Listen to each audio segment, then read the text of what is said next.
welcome to another episode of the Pixelated Sausage Show. Hi. How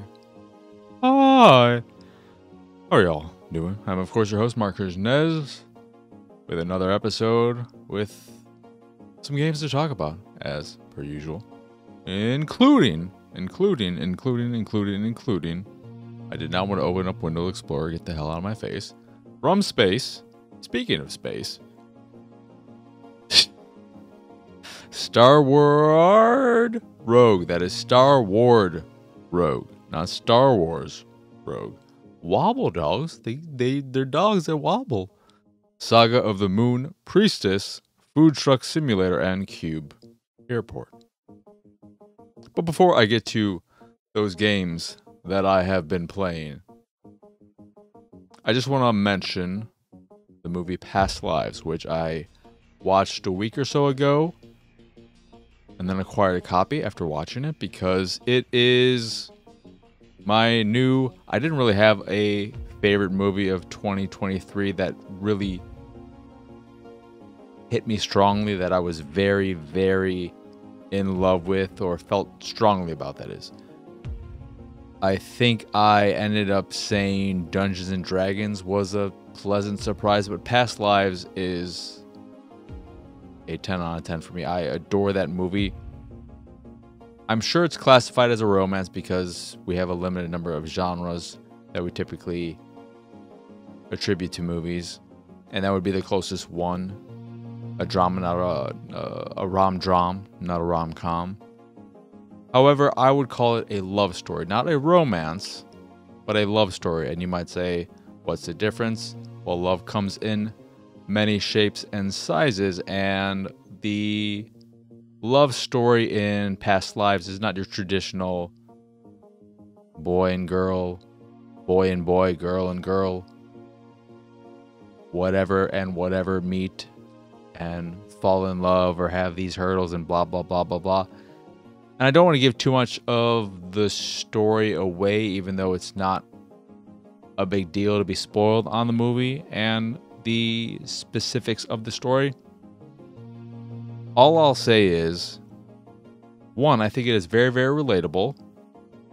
To what degree you'll relate to the story of Past Lives will differ, of course, but for me, and to anyone who is mildly curious about my own love story with the person who is and will probably be.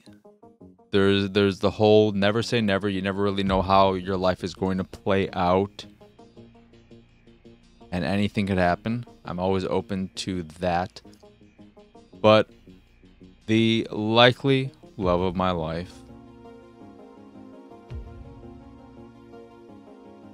Past Lives, is the movie about a love story that is most relatable to my own story, which made it a little hard to watch, bringing up feelings that I still think about because it's I am a lover, and I love love, and I love the idea of love and of having someone and all that. Don't need to get into all that, really. That could be its own podcast. That could be its own episode. That could be a Patreon exclusive type of thing because nobody wants to watch that on the public YouTubes and all that jazz. I don't think so. But I think Past Lives is a fantastic movie. Preface all that with, or my love for it, with the fact that I still haven't seen a lot of big movies from last year, so it being my favorite movie to some extent doesn't mean that much, but even if I were to see some of the other movies and assuming I like them quite a lot or love them as well, because of my personal nature, I am pretty confident Past Lives would still be my number one because it may very well end up being one of my favorite movies of all time. It's just too soon and too fresh to really say, and I'd like to rewatch it but it's very, very, very good. Very, very, very good. If you are subtitle averse, then you're going to have a problem with it because it is mostly subtitled. There are English parts in it as well, but it is mostly subtitled. And just look into it. If you want a base idea of what it is, 2 people, friends as kids, then for reasons, have to split. One goes to America, one remains in Korea, and then they connect again via Facebook, like we all do. And there, that's enough of that.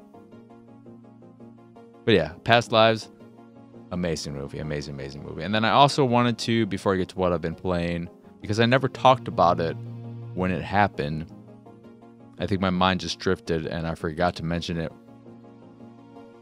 And I think I recorded when it was very, very fresh news, very, very new news.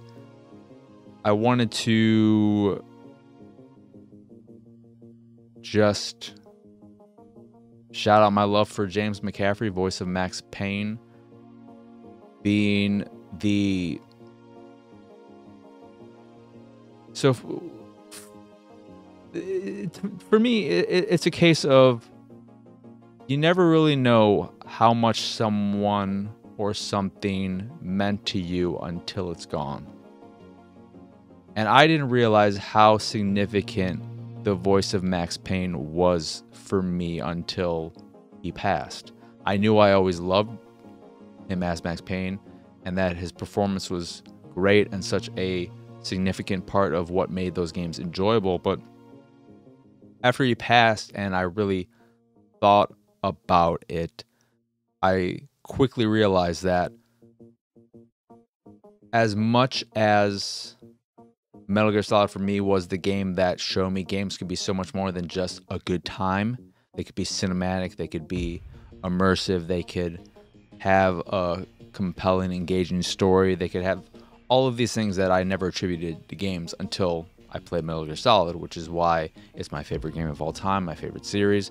And I love David Hayter as Snake. He is one of my, or that is one of my favorite performances, but I don't think it's quite as nuanced and as good of a performance as James McCaffrey in the role of Max Payne, which is 100% the voice work I think of first when I think of video games and voice acting. The second would probably be Jennifer Hale as Bastila, which I loved her so much in that game that I immediately had to look at and find out who voiced the character because I thought she did such a great job. But McCaffrey as Max Payne, that is the performance that showed me what you could really do with a video game in terms of voice acting and how much it could add to a game. Because I love David Hayter and I love the entire cast of the original Metal Gear Solid and then Metal Gear Solid 2 and so on and so forth, as well as other games, Bioshock, Deus Ex, and just plenty of other games. But Max Payne would not be Max Payne without McCaffrey. Yes, I don't like the Sutherland thing that... I don't like the way that was handled or the point of it. It didn't make any fucking sense with Metal Gear Solid 5. But it didn't take away from my enjoyment of the game. And that may be because that game and its story was the weakest part. As I like to say, Metal Gear Solid 5 is the first time a Metal Gear Solid game was genuinely fun to play. But for that, we had to sacrifice a compelling story with characters we like and all of that. And I was also thinking on that note, I don't like the rumors that said the Volume 2 Metal Gear Solid Collection would include Peace Walker, Metal Gear Solid 4, and Metal Gear Solid 5 instead of not Ghost Protocol, Ghost Babel? The GB, is it color or yeah, it's not advanced, I don't think. I think it's GB color. Game Boy Color, that is. And the Acid games, I would like it to have all the other games that are not easily playable on modern platforms. We have Metal Gear Solid 5. However, if Volume 2 included Metal Gear Solid 5 Director's Cut, where it was the reuniting of Kojima and Konami, making amends, and him being able to finish Metal Gear Solid 5, that would be amazing. Will that happen? Hell no. Because if they did that, they would not include it in a collection. It would be its own thing. But McCaffrey, I just wanted to give him some love. Better late than never. And I can't wait to eventually have the time to replay all of Remedy's games in preparation of getting around to Alan Wake 2 whenever that day comes. James McCaffrey, incredible work. Anyway, let's get on to what I've been playing. Starting with, is it From Space? Right? Yeah, From Space. This is a twin stick shooter in the vein of stuff like Dead Nation, or structured somewhat like a Left 4 Dead or Back 4 Blood, where you pick a character of a certain class and they'll have a specific weapon tied to them, a special weapon tied to them. You level them up as you progress, earning experience points, which eventually will unlock additional weapon slots, item slots, so on and so forth. And you're going around doing little missions, fighting enemies as they're coming at you, traditional twin stick shooting form. And it's okay, but I found it incredibly dull. It's very, very co-op centric. It's clearly pushing that, but I do like the fact that if you choose to play offline and you pause the game, it pauses the game. It's not continuing when you're pausing it, even though you're offline. Good on you for that. But one of the things I immediately thought while playing it was, there's this game that's been on my hard drive for a while that I really want to get around to for Attack the Backlog, and I remembered enjoying from years ago, called It Came from Outer Space and Ate Our Brains, something along those lines. And I was shocked playing it how similar it was from a color palette standpoint, a vibe standpoint. The colors are very neon driven with pinks and greens, blues, purples, in that neon-y look. And enemies are outlined, your characters are outlined. And I was shocked by how similar it was to, how similar From Space was to It Came from Outer Space and Ate Our Brains. Even the key art looks very, very similar. Lo and behold, same developer. And this very much so feels like an attempt to expand upon the more simplified nature of It Came from Space by adding the various classes and this leveling mechanic and making levels last much, much longer, but you have plenty of save points or safe zones that you can save, replenish ammo, sell goods, buy goods, upgrade your gear. And it's fine, but it's just a bit boring. It's not super challenging so far, at least. I played it for a few hours, but in those few hours, I was just really, really bored.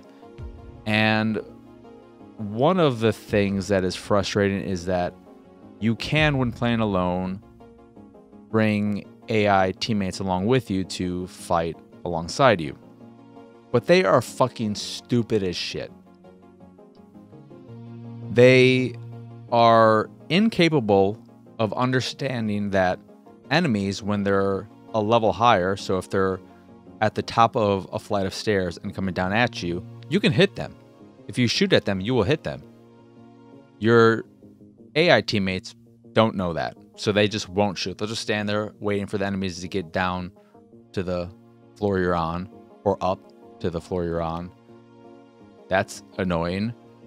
If you have multiple teammates and one goes down, your other teammates will not try and revive them. You have to do that. They don't know how to avoid hazards, whether it be some toxic sludge on the ground or an enemy attack or anything of that nature. They're just very, very, very dumb. They work as fodder, but even that, they don't distract or aggro big enemies. They don't seem to be much of a concern, and understandably to the enemies. So they're just kind of there and can help out dealing additional damage sometimes if you're in the right situation, but for the most part they're kind of garbage. So that's a little frustrating as a solo player, but even without them you don't pose too much of or so much the game or at this point the game doesn't pose too much of a challenge. It's okay.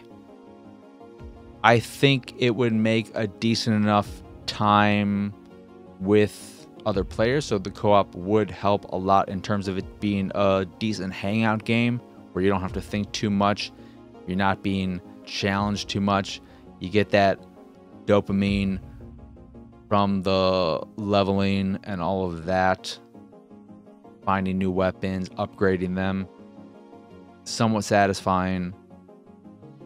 But the general gameplay doesn't feel that good. It's okay as a twin-stick shooter, but I do feel like it has a tendency to not go where I'm aiming every now and again, where I feel like I'm aiming in this direction, but it's a little off for just a smidgen.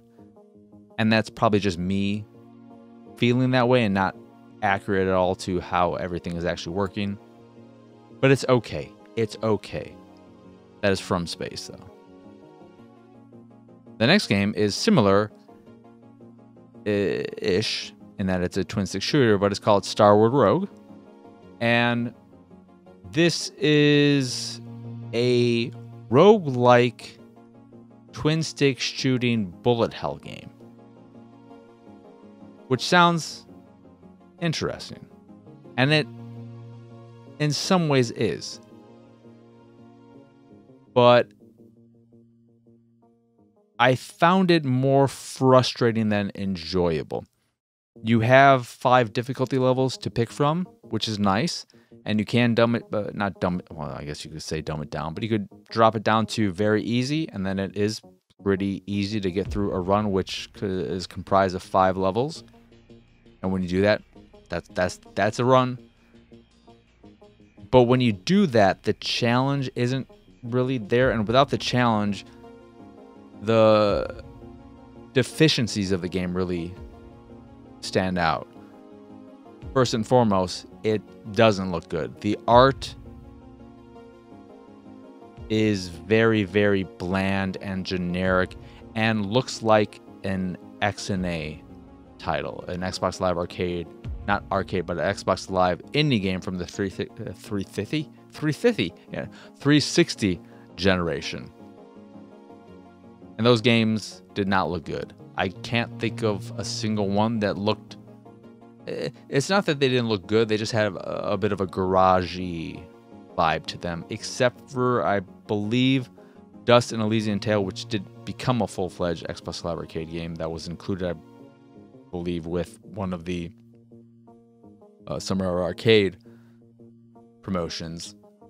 That was 99% sure built with XNA tools, but was such a good-looking game, impressive game, and was my game of the year that year, that it got a full release, where it could charge more than... Maybe they upped it, but I think for Xbox Live Indie games, $5 was the max. You get a lot of $1, a lot of $3, and some $5 games. But it doesn't look good. And as you progress in runs and go on multiple runs, you realize there's not a lot of variety there. Everything kind of blends together, from the bosses to the mini-bosses to the basic enemies. Everything just kind of feels the same, except the bullets, the projectiles of enemies. Some enemies, bigger enemies, will have multiple different types of projectiles. When you're fighting a room full of a whole bunch of different types of enemies, they could be shooting so many different projectiles at you, and it becomes a very cluttered mess that's not pleasing to look at. And I wish there was a bit more consistency with... I just wish the bullets, the projectiles of enemies, were relatively similar. Maybe have 2 or 3 different types, but it feels like there are a dozen different types across the entire game. And it becomes this giant mess of having to avoid all these things, and sometimes you have weapons that have multiple projectiles that you can confuse with enemy projectiles. And I just didn't really enjoy my time with it. I completed one run, and after I did that and went on another one, I was kind of done with it.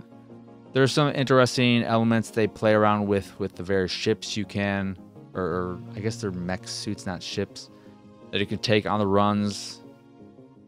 And you can choose to, because this is a game from,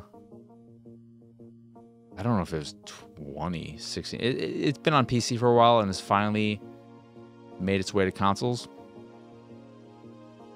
But you can unlock everything right from the start. You don't have to unlock it yourself. You can click a button and start a run with everything unlocked, which is nice. But some of the ships do have some interesting quirks to them. High damage, but can't take many hits. You have one where it's very super hot like, where enemy projectiles, everything only moves when you move or attack, which is cool. It makes the game feel significantly different, which is nice. It's nice when you're able to have a different type of class, a different type of character that really, really changes up the game and gives you a whole new experience. So I like that. And there are a few others that are somewhat different, but for the most part, a lot of them just shoot your basic projectiles and feel somewhat similar, but might have better defense or better offense or more missile capacity in favor of something else.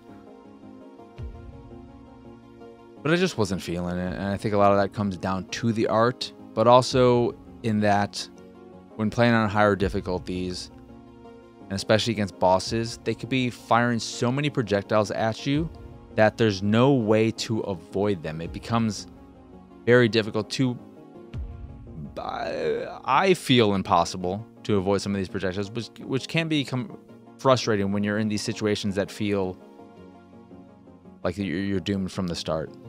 And all I would really want, you have the ability to run or walk slowly with the left trigger and left bumper. I wish you had a dash instead. A dash that you could dash through bullets and avoid them and their damage.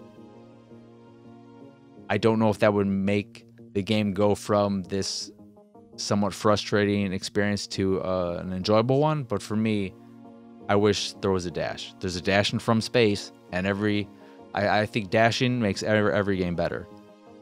So add a dash. But I just wasn't feeling it.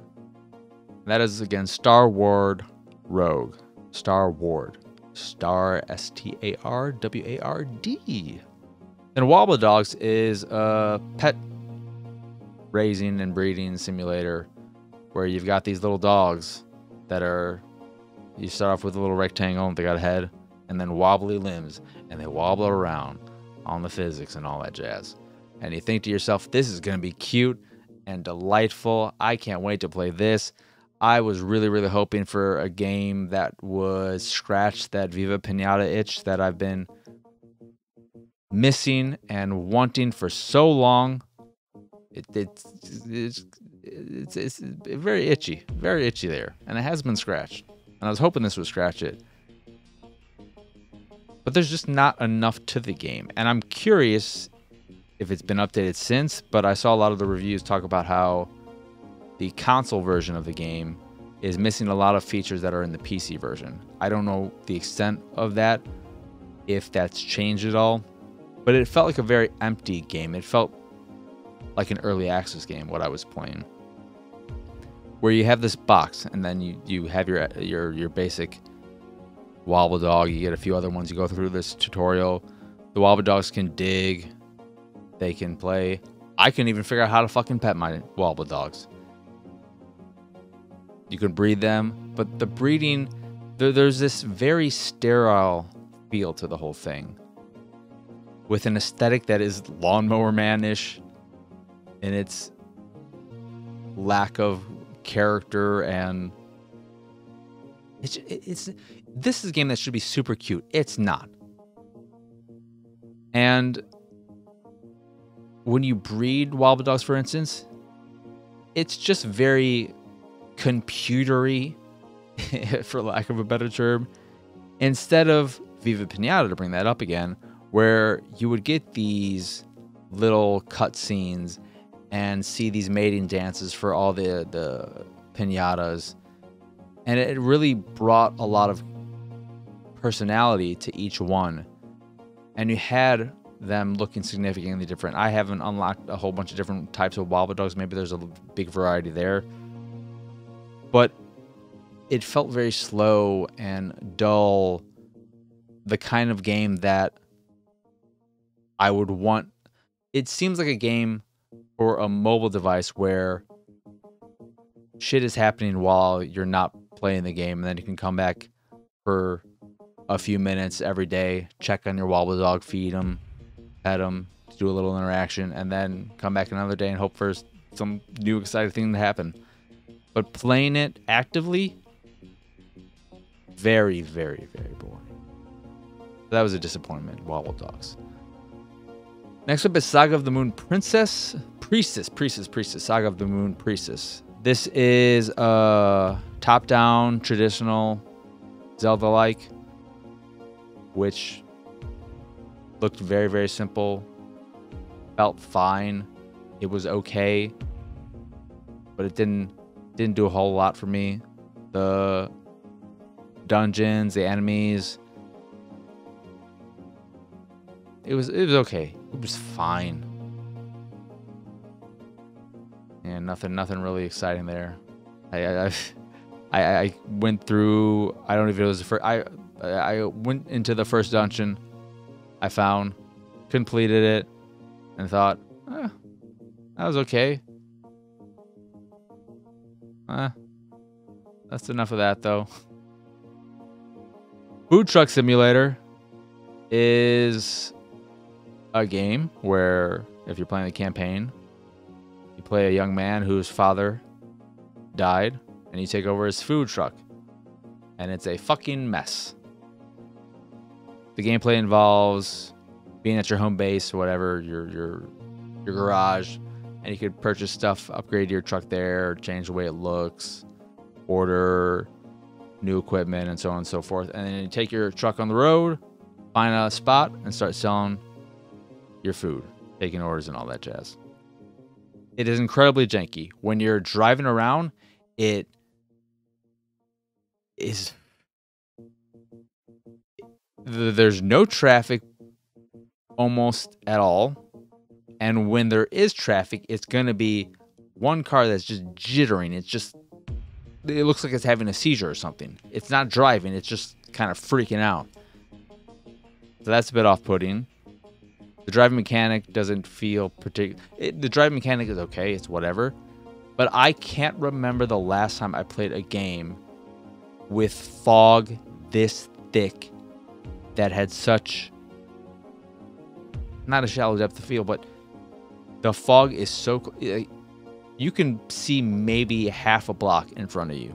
It's crazy, especially when the game looks as bad as it does. It does not look good at all. And then when you park, find a spot, and open up for business, it's just a pain in the ass making these foods, dealing with customers. Your prices are ridiculous, but I guess I don't know, fucking $15 for a cheeseburger. You must make some really nice cheeseburgers. They don't seem that good. But it's just incredibly janky. Everything about it, the controls and all that jazz, it's just a bit of a mess.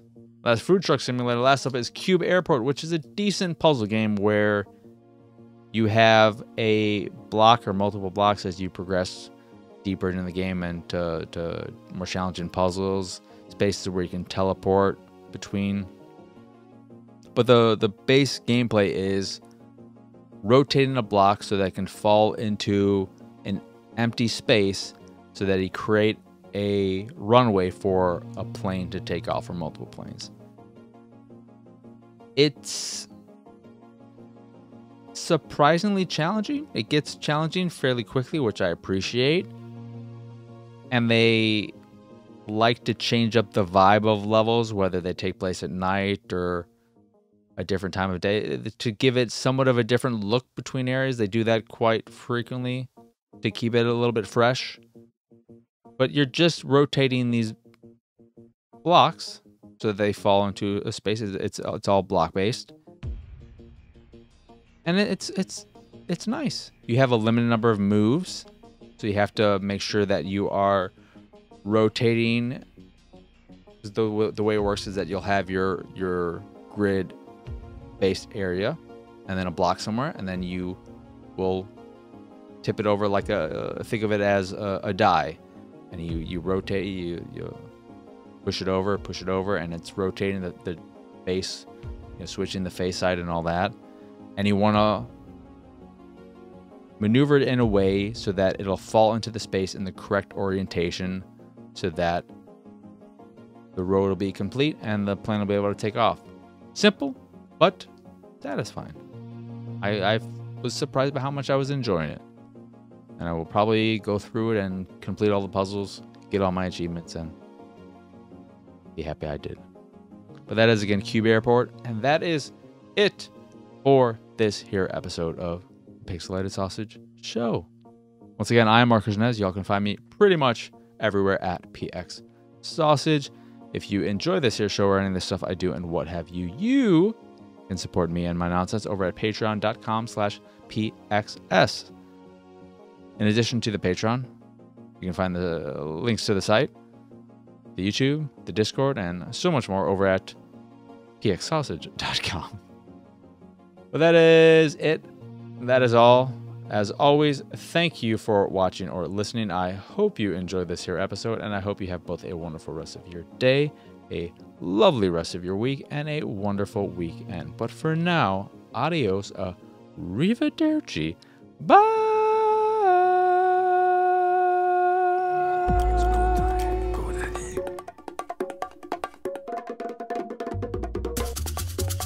It's go time.